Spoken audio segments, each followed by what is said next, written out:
ಕಳಪೆ ರಸ್ತೆ ಕಾಮಗಾರಿ ತಡೆಗಟ್ಟಲು ಆಗ್ರಹಿಸಿ ನಗರದ ಗಣಿ ಮತ್ತು ಭೂವಿಜ್ಞಾನ ಇಲಾಖೆ ಕಚೇರಿ ಬಳಿ ಸೋಮವಾರ ಪ್ರತಿಭಟನೆ ನಡೆಸಲಾಯಿತು.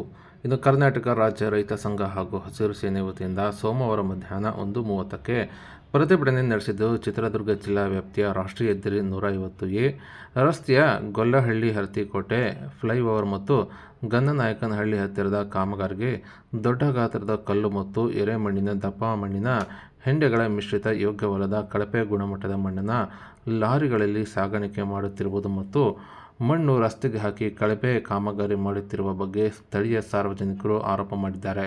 ಸಾಕ್ಷಿ ಸಮೇತವಾಗಿ ಕಳುಹಿಸಿ ತಕ್ಷಣವೇ ತಜ್ಞರ ತಂಡದೊಂದಿಗೆ ಸೂಕ್ತ ತನಿಖೆಗೆ ಮತ್ತು ಕ್ವಾಲಿಟಿ ಗುಣಮಟ್ಟ ಪರಿಶೀಲಿಸಲು ತಕ್ಷಣವೇ ನಿಯಮಾನುಸಾರ ಅಗತ್ಯ ಕ್ರಮ ಕೈಗೊಳ್ಳುವಂತೆ ಹಾಗೂ ತಪ್ಪಿತಸ್ಥರ ವಿರುದ್ಧ ಸೂಕ್ತ ಕಾನೂನು ಕ್ರಮ ಕೈಗೊಳ್ಳುವಂತೆ ಆಗ್ರಹ ಕೂಡ ಮಾಡಿದ್ದಾರೆ.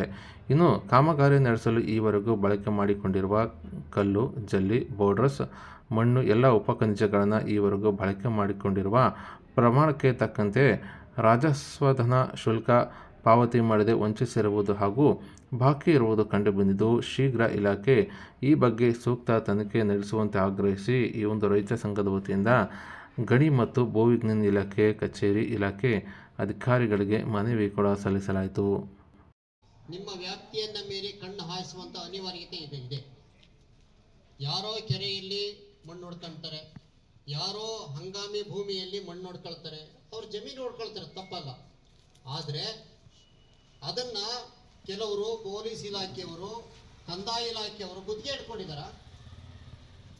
ಲಂಸಮ್ ನೋಡ್ಕೊಂಬಿಟ್ಟು ಮಣ್ಣು ಹೊಡ್ಕೊಳ್ರಿ ಅಂತ ಕಣ್ಣು ಮುಚ್ಕೊಂಡು ಕೂತ್ಕೊಳ್ಳೋಕೆ ನೀವ್ ಹೇಳ್ತೀರಿ. ಅದು